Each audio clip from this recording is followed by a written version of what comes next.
जो लोग रविवार के दिन मेरी पूजा सेवा करें उनको कभी तू अपने साढ़े साथी की शनि से, ढैये से, शनि पीड़ा से कभी नहीं सताएगा, ये तुझे मैं आदेश देता हूँ। सूर्य देव का विवाह हुआ।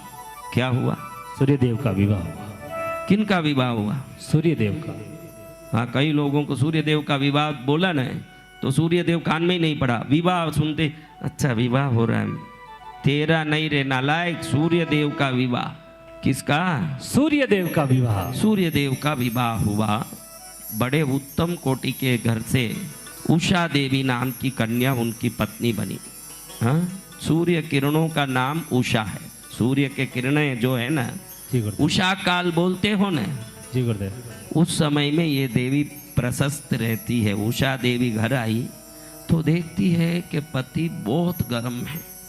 वो जमाने की बात जब पति को चयन करने के लिए माँ बाप अपनी बेटी को पूछते नहीं थे।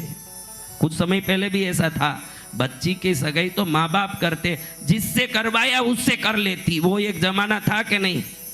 हाँ, आजकल पहले ही बताओ, दोनों को मिलाओ, मिलाने के बाद दोनों एक दूसरे से बात भी करेंगे, तुझे क्या पसंद, मुझे क्या पसंद, तू क्या खाती है, मैं क्या खाता हूँ, सब। और 6 महीने में डाइवर्स भी है। जो देखा ही नहीं और माँ बाप की बात पर चले वो 100 साल तक आराम से सुखी जीवन जी लिए। और ये इतने मीटिंग सगाई के बाद भी रोज फोन में बातें और शादी होने के बाद झगड़े। हाँ, पहले ये सेटिंग फिटिंग और मीटिंग कहाँ था भाई? जिस जमाने में सेटिंग फिटिंग और मीटिंग नहीं था तब कटिंग भी नहीं था, ये ध्यान रखो, तब कटिंग भी नहीं था। अब सेटिंग आया, मीटिंग आया, फिटिंग हुआ, फिर कटिंग भी हो रहा है। पहले फिक्सिंग था। क्या था?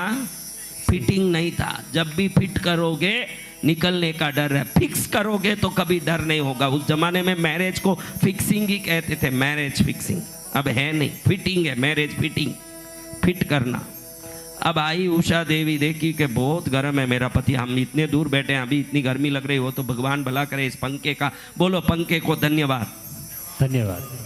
हाँ, ज़्यादा गुपचुप बैठ के मौत लोगे तो गिर जाएगा नीचे। हाँ, तो महाराज देखी इतने दूर हम बैठे, हमारे को उसके पास ही पहुंच गई, सूर्य देव के पास। कितनी गर्म हुई होगी, घबरा गई। कभी देखा नहीं ऐसा तेज। घबरा के हाथ जोड़ के ये मन में सोचती है कि पति को बोलूं कैसे कि आपका सानिध्य मुझे सुख नहीं दे रहा है, आपका सामीप्य मुझे घबराहट कर रहा है। ये कैसे बोले? एक पतिव्रता बोल नहीं सकती। हाँ, और दुष्ट हो तो अच्छा पति हो तो भी कुछ सुनाएगी, मेरा पियर आपने देखा नहीं कैसा था, यहाँ आके फंस गई, कोई आपको बोल रही है तो समझना कि बड़ी विवेकी है ये। हाँ, अब क्या बोले? बहुत घबराई, लेकिन इसका निदान कैसे हो?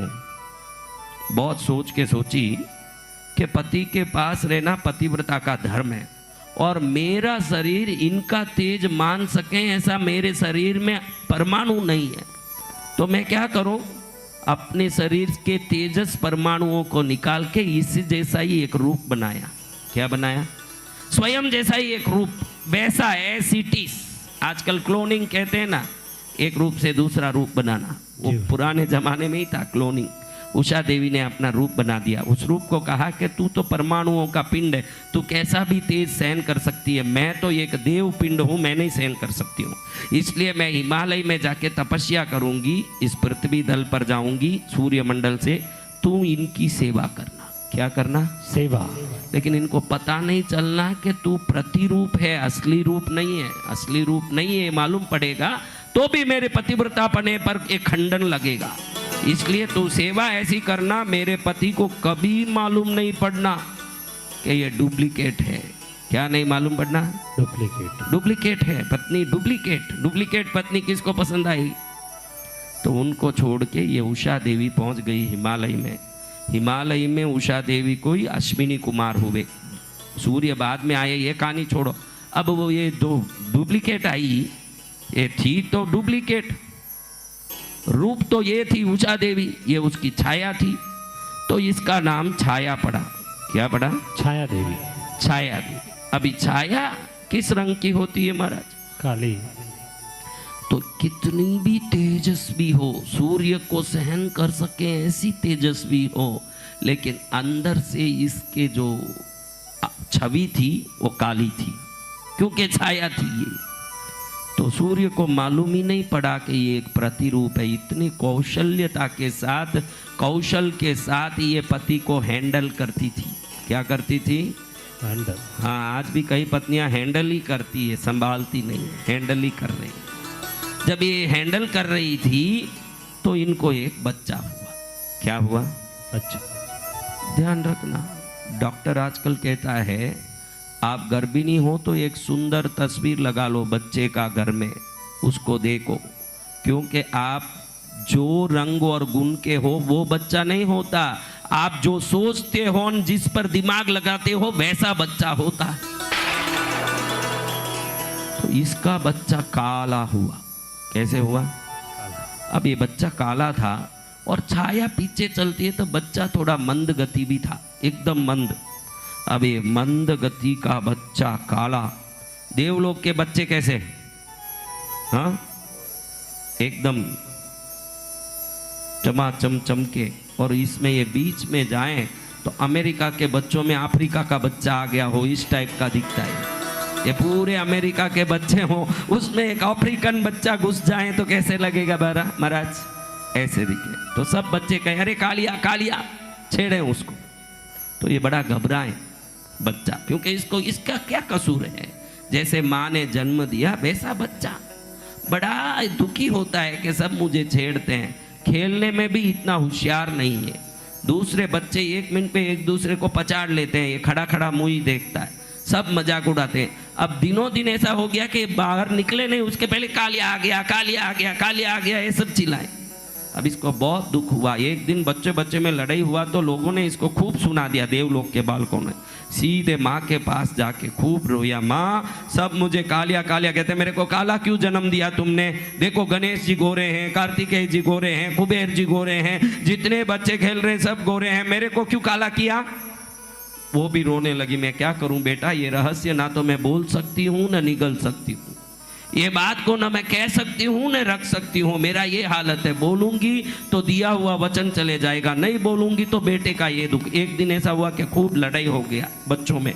वो बच्चा आया कि अब तो मैं जीऊंगा ही नहीं, अब मुझे जिंदा ही नहीं रहना है। बहुत लड़ा तो माँ बोली ठहर बेटा, मैं देखती हूँ तुझे। इतनी गर्म हो गई, बोलती है कि मैं प्रण लेती हूँ कि मेरे बेटे को एकदम होशियार ताकतवान बनाऊं, और ये देवलोक के बच्चे जिन जिन बच्चों ने इसको छेड़ा और परेशान किया वो इसको देख के डरे और घबराएं। ऐसा नहीं बनाऊं जब तक मैं बाल का जूड़ा नहीं बनाऊंगी। बाल खोल के रख ली द्रौपदी की तरह। द्रौपदी ने प्रण लिया ना, जब तक दुर्योधन मरे नहीं उसका रक्त लेके बाल पर नहीं लगाऊं तब तक जूड़ा नहीं बनाऊंगी।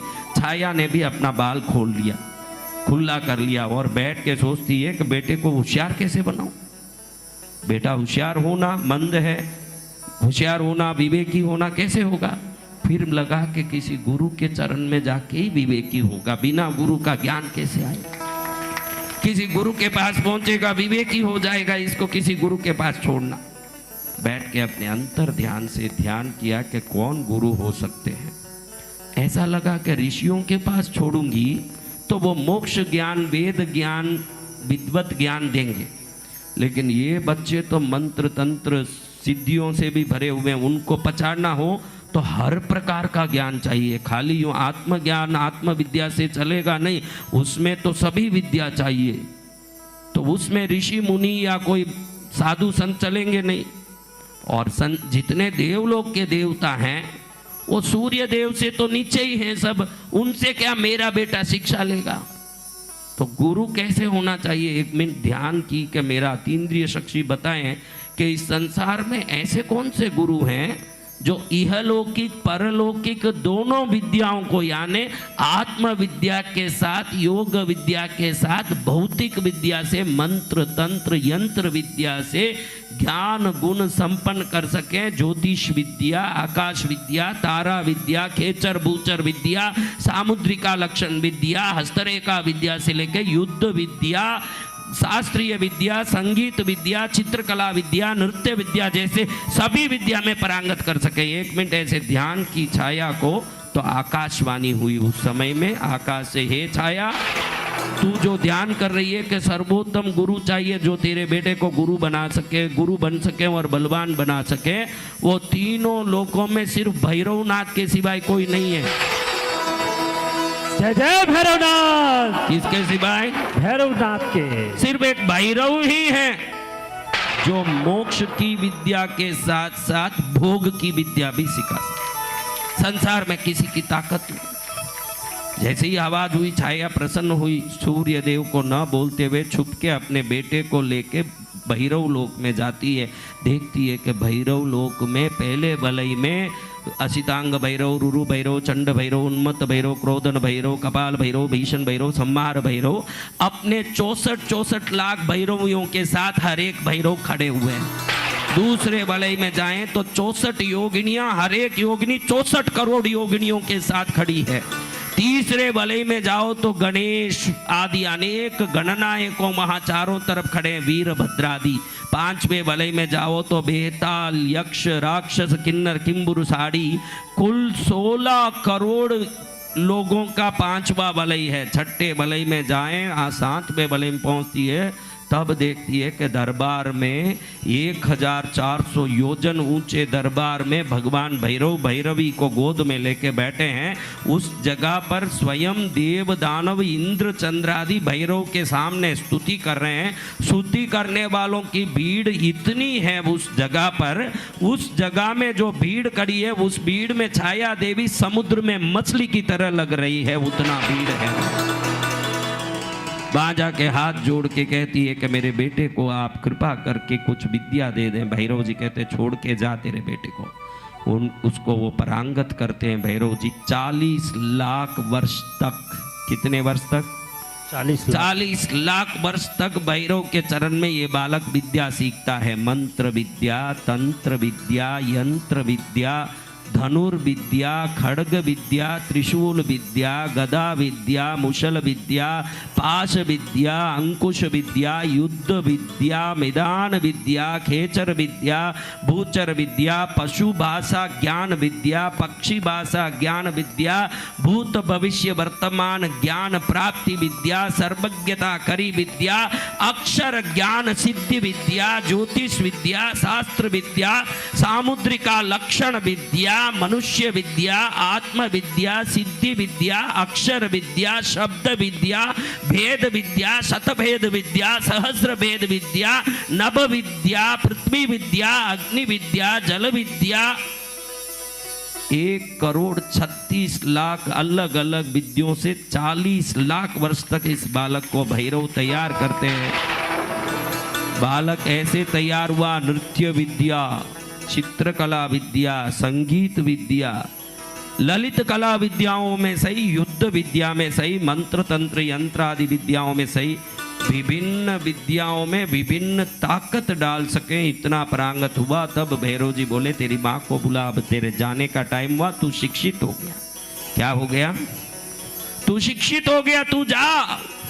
तुरंत बालक ने अपने माँ को स्मरण किया। उधर छाया देवी को मालूम पड़ गया मेरा बेटा मुझे स्मरण कर रहा है। ध्यान रखो, इस पंडाल में बैठे हो, आपको लगेगा कि भैरव जी का भजन कर रहे हैं, जोर से करना चाहिए। माता का भजन करना है, जोर से करना। जोर से नहीं करना है, दिल से करना है, क्योंकि जब भी आप स्मरण करो तुरंत जिनको मालूम पड़ जाए उन्हीं को देवता कहते हैं। जय जय गुरुदेव। उसी क्षण मालूम पड़ जाए उनको क्या कहते हैं? देवता। इंसान थोड़ी है कि मोबाइल लगाओ तो ही मालूम पड़ेगा। हाँ, मोबाइल फोन आया, हाँ उसका फोन आया है, उससे बात करें। ये तो ऐसा फोन है जिसका ना टावर है ना सैटेलाइट है, इधर से याद किया ना उधर मालूम पड़ गया, ये ऐसा फोन। समझ रहे हो? जी गुरुदेव। ऐसे माँ ने याद किया, उसी समय बाप प्रकट हो गई। किस जगह? भैरव लोक में प्रकट हुई। भैरव को नमन करके खड़ी हुई।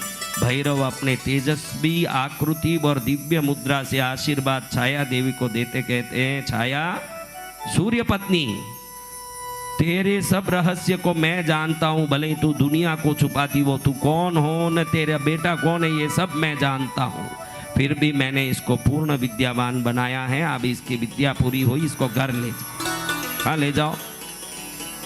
बालक जा, तेरी विद्या पूरी हुई, शिक्षण, जा घर जा। गुरुदेव एक निवेदन है। क्या बेटा, क्या बात है? गुरु दक्षिणा दिए बगैर तो सब विद्या बेकार है। आपने ही समझाया गुरुदेव, तो मैं गुरु दक्षिणा देना चाहता हूं। क्या देना चाहता?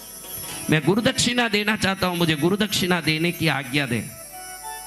बहुत उत्तम बेटा, तूने शास्त्र का अनुसरण किया, मैंने जो सिखाया उस शिक्षा का तूने सही बदला दिया है, सही उपयोग किया है। मैंने कहा कि गुरु दक्षिणा देना जरूरी है, तूने उसका पालन करके तूने सही विद्या शिक्षण लिया, ये साबित कर दिया, तू गुरु दक्षिणा दे सकता है। क्या देना है? गुरु दक्षिणा। एक क्षण में बालक ने भैरव के सिंहासन पर जो खड्ग रखा था वो खड्ग उठाया और स्वयं के गर्दन पर चलाया, खुद का ही बलि दे दिया। गर्दन अलग हो गया, धड़ अलग हो गया, खुद का बलि दे के गुरु दक्षिणा दी बालक को। जय जय गुरुदेव। माँ रोती रह गई, चिल्लाती विलाप करती रह गई कि बेटा इसलिए यहाँ लाके छोड़ी जो 40 लाख वर्ष तक तुझसे जुदा होके रही, और आज तू चले गया इसलिए यहाँ छोड़ी मेरे बेटा। तू ही गया, फिर मेरा प्रण का क्या होगा, ये बाल का क्या होगा, क्या होगा इसका? रो रही है जोर जोर से। इधर ये रोए न, उधर भैरव जी जोर जोर से हंसने लगे। अरे छाया मूर्ख, तू किसके दरबार में बैठी है? मुर्दे जिंदे आए वो दरबार है, जिंदा कोई यहाँ से मुर्दा नहीं जा सकता। जो मुर्दे आते हैं वो जिंदे होते हैं, वो कृष्णगिरी का दिव्य दरबार में तू आई है। यहाँ कोई मुर्दे आके मुर्दा नहीं हो सकता। भैरव देव ने हाथ सिर्फ ऐसे किया, तुरंत हाथ से दिव्य किरण गया, धड़ और सिर एक हुआ और प्राण आ गया, बच्चा वापस जीवित खड़ा हुआ। जय जय गुरुदेव। जैसे ही बच्चा खड़ा हुआ, भैरव देव कहें बालक बहुत प्रेम से तूने मेरे से विद्या सीखी, 40 लाख वर्ष में तूने कभी कोई प्रकार की दुश्चेष्टा नहीं की, तू सर्वोत्तम शिष्य साबित हुआ। लेकिन मन आज प्रसन्न हुआ कि तूने अपने प्राण को गुरु दक्षिणा के रूप में देके सर्वोत्तम दक्षिणा दिया। जय जय गुरुदेव। जो स्वयं को समर्पित कर दे, इससे बढ़िया तो और क्या हो सकता है। भाई मैं तेरे पर बहुत प्रसन्न हूं, जा। अब तक इस आकाश में 8 ग्रह राज्य कर रहे हैं, और 8 ग्रहों का संचारण में 6 ग्रह है और 2 छाया ग्रह है। आज से तू 9वां ग्रह बनेगा। और तेरी माँ के बाल खोलते समय एक प्रण था कि पूरे देवलोक के देवता जिसको देख के डरे वैसा बालक बनाना। आज वो प्रण मैं पूरा करता हूँ। आज से तू सर्वोत्तम होने के कारण 9 ग्रहों में एक तुझे मैं भैरव वरदान देता हूँ कि 9 ग्रहों में तू एक बनेगा, और पूरी दुनिया आज से तुझे शनि के नाम से जानेगी। तेरा नाम शनि देव। ब्रह्मांड में शनि के नाम से पूजा जाएगा। तुझे मैं ग्रह बनाता हूं, मैं भैरव चराचर जगत को चलाता हूं, 12 राशि 27 नक्षत्रों को चलाता हूं। मैं तुझे आज ग्रह बनने का योग देता हूं। आज से तू शनि के नाम से पूजा जाएगा। तेरी माँ की इच्छा पूरी होगी। साक्षात ब्रह्मा विष्णु महेश भी शनि आ गया बोले तो कंपने लगेंगे। तेरी नाम की ये ताकत होगी। जिसको भैरव ने वरदान दे दिया उसको संसार की कोई ताकत रोक नहीं पाएगी। मैं भैरव तिल के तेल का दीपक से प्रसन्न होता हूं, और मेरा आदेश है आज से शनि तू भी तिल के तेल का दीपक लेना। और जो लोग रविवार के दिन मेरी पूजा सेवा करें उनको कभी तू अपने 7.5 की शनि से, ढैये से, शनि पीड़ा से कभी नहीं सताएगा। ये तुझे मैं आदेश देता हूँ। जो भैरव भक्त होगा उसके घर से 100 योजन दूर ही शनि की छाया रुक जानी चाहिए, उस जगह नहीं जाएगी शनि की छाया। शनि के आशीर्वाद से भैरव भक्त परिपूर्ण होंगे, और जो भैरव का भजन करे सदा शनि उन पर कृपा बरसाएंगे। जय जय गुरुदेव।